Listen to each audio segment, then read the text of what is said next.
Semangat pagi anak-anak hebat. Assalamualaikum warahmatullahi wabarakatuh. Semangat pagi juga untuk rekan-rekan guru yang ada di seluruh Indonesia. Kami mohon saran dan masukannya agar video pada channel ini lebih baik lagi.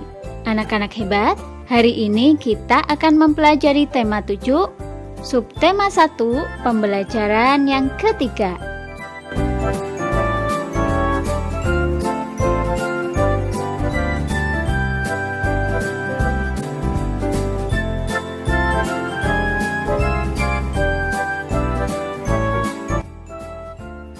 Anak-anak hebat, pemimpin yang baik akan memperhatikan kepentingan seluruh anggota yang dipimpinnya.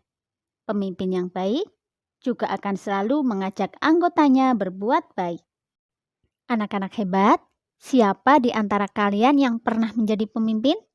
Misalnya menjadi ketua kelas, ketua regu, ketua kelompok, seperti halnya Pak Abdi yang menjadi lurah di Kampung Palapa. Pak Abdi, pemimpin yang baik adalah orang yang mau terus belajar dari siapa saja. Sebagai ketua RT yang dicintai warganya, Ibu Erika banyak belajar dari Pak Abdi. Beliau seorang lurah Kampung Palapa yang letaknya bersebelahan dengan Kampung Sehat Melati.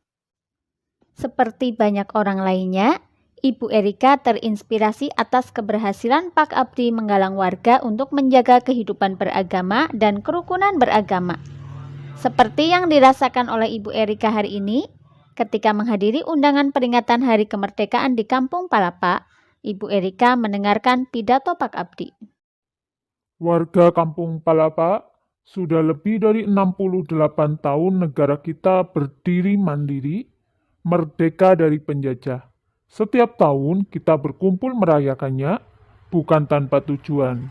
Aneka lomba dan kegiatan makan bersama adalah bentuk syukur kita atas kebebasan untuk hidup berkarya dan ungkapan terima kasih kita atas jasa para pahlawan yang berjuang untuk kemerdekaan ini.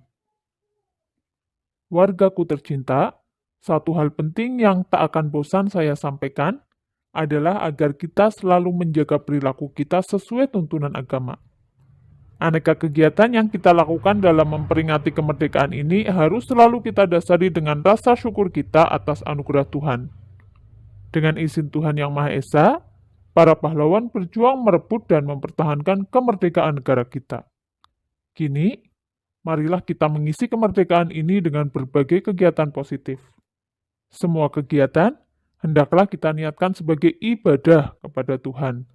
Dengan begitu, semoga Tuhan meridhoi semua yang kita lakukan.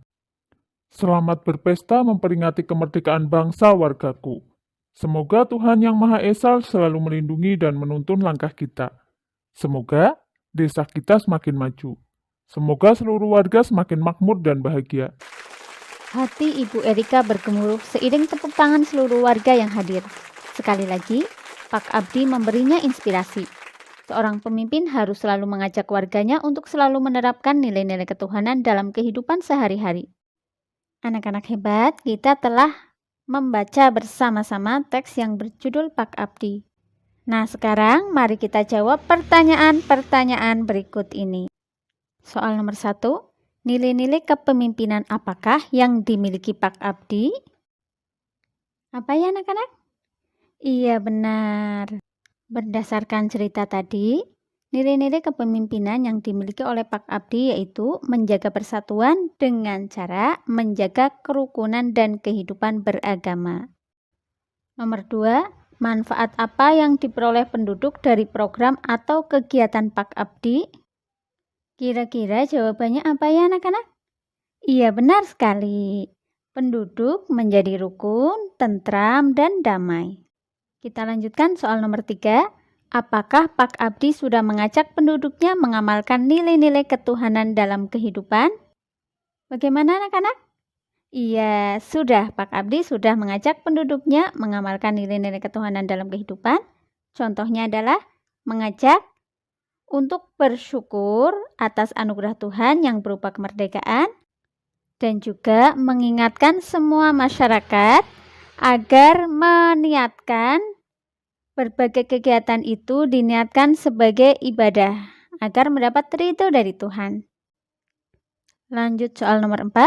Apa yang dapat kamu teladani dari Pak Abdi? Yang dapat kita teladani dari Pak Abdi adalah Pak Abdi yang selalu menjaga perilaku sesuai dengan tuntunan agama. Kita lanjutkan lagi. Berdasarkan jawabanmu, buatlah tulisan tentang Pak Abdi tersebut. Kamu juga dapat menggambar sosoknya sesuai imajinasimu. Nah, silakan kalian bisa menggambar Pak Abdi menurut imajinasi kalian. Kemudian kalian tuliskan cerita tentang sosok Pak Abdi. Misalnya seperti ini. Pak Abdi adalah lurah Kampung Palapa. Beliau seorang pemimpin yang luar biasa. Pak Abdi sangat menjaga kerukunan kehidupan beragama di daerahnya. Beliau menghimbau kepada masyarakat agar selalu bersyukur dan meniatkan segala kegiatan sebagai ibadah kepada Tuhan Yang Maha Esa agar mendapat ridho Tuhan. Pak Abdi menunjukkan penerapan nilai ketuhanan dalam masyarakat. Apa sajakah bentuk-bentuk penerapan nilai ketuhanan dalam kehidupan sehari-hari? Berikut adalah nilai-nilai yang terkandung dalam sila ke-1 Pancasila, yaitu ketuhanan Yang Maha Esa. Yang pertama, percaya dan takwa terhadap Tuhan Yang Maha Esa. Bertakwa artinya itu adalah menjalankan perintah Tuhan dan menjauhi segala larangannya. Yang kedua, mengembangkan sikap hormat menghormati dan bekerja sama antar pemeluk agama dan penganut kepercayaan yang berbeda-beda terhadap Tuhan Yang Maha Esa.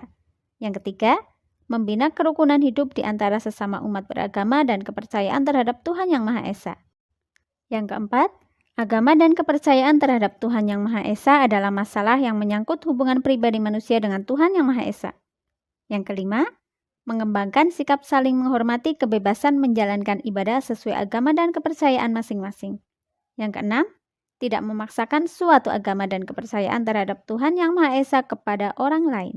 Anak-anak hebat, identifikasilah penerapan nilai-nilai ketuhanan itu dalam kehidupanmu sehari-hari. Contohnya seperti ini.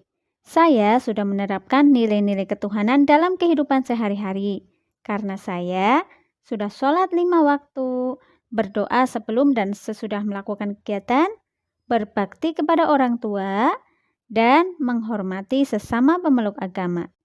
Kemudian yang kedua, tuliskan pendapatmu mengenai pelaksanaan kehidupan beragama di lingkungan sekitarmu. Kalian ceritakan tentang pelaksanaan kehidupan beragama di lingkungan kalian. Misalnya seperti ini, di lingkungan kami di Desa Kroya, masyarakat sudah melaksanakan kehidupan beragama dengan baik, yaitu dengan cara saling menghormati antar pemeluk agama. Negara kita menjunjung penerapan nilai-nilai ketuhanan. Bagaimana hubungan kita dengan negara lain?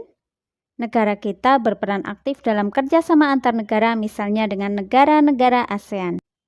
Anak-anak hebat, perhatikan peta negara-negara Asia Tenggara berikut ini. Kemudian kita jawab bersama-sama pertanyaan-pertanyaan berikut ini. Negara apa saja yang masuk dalam wilayah Asia Tenggara?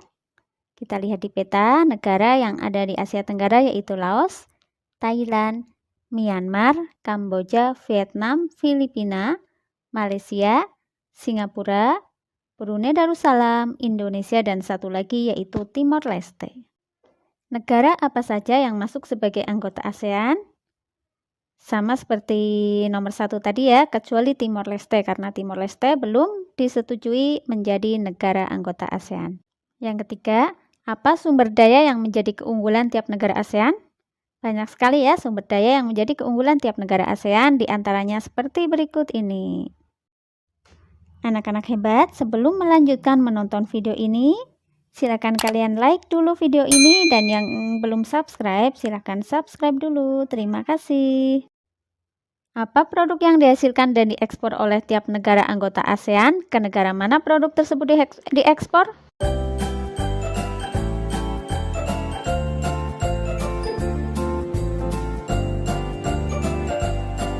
Apa produk yang diimpor tiap negara ASEAN? Dari negara mana produk tersebut diimpor?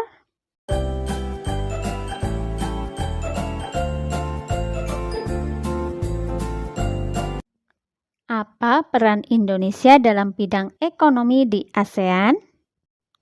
Peran Indonesia dalam bidang ekonomi di ASEAN diantaranya mendukung terbentuknya MEA, Masyarakat Ekonomi ASEAN, Ikut serta berperan dalam lumbung padi ASEAN.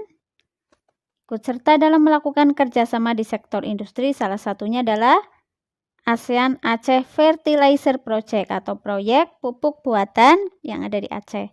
Yang keempat, Indonesia sebagai tuan rumah KTT ASEAN. Yang kelima, berperan aktif dalam AFTA, ASEAN Free Trade Area atau Pasar Bebas ASEAN. Dan masih banyak lagi peran Indonesia yang lain dalam berbagai bidang di ASEAN.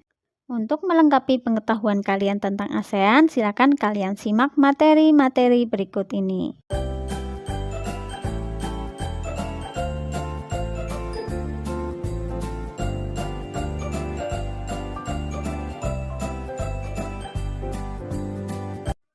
Anak-anak hebat, pada pembelajaran 1 dan 2 kamu telah membaca teks pidato. Demikian juga untuk pembelajaran 3 kali ini. Keseluruhan teks pidato itu memuat hal-hal pokok yang sama. Teks pidato harus memuat hal-hal pokok berikut. Yang pertama, salam pembuka, berupa kalimat sapaan, misalnya selamat pagi, selamat malam, assalamualaikum, dan lain-lain. Yang kedua yaitu pendahuluan, memaparkan topik permasalahan atau tema yang akan dibahas. Yang ketiga yaitu inti, berisi pembahasan topik secara lengkap. Kalimat ajakan atau bujukan digunakan untuk mengajak pendengar melakukan kegiatan yang diharapkan. Yang keempat yaitu penutup, penyampaian rangkuman atau intisari topik yang telah disampaikan. Yang kelima, salam penutup, berisi kalimat salam penutup seperti terima kasih, selamat malam, wassalamualaikum, dan lain-lain. Nah, sekarang silakan identifikasilah unsur-unsur pokok pada pidato dalam bacaan Pak Abdi. Tuliskan unsur-unsur salam pembuka, pendahuluan, inti, penutup, dan salam penutup dari pidato tersebut.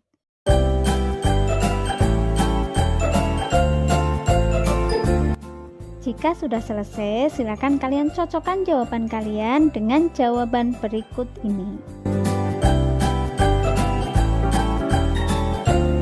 Alhamdulillah, pembelajaran untuk hari ini telah selesai. Semoga menjadi ilmu yang bermanfaat. Sampai jumpa pada video pembelajaran berikutnya. Wassalamualaikum warahmatullahi wabarakatuh.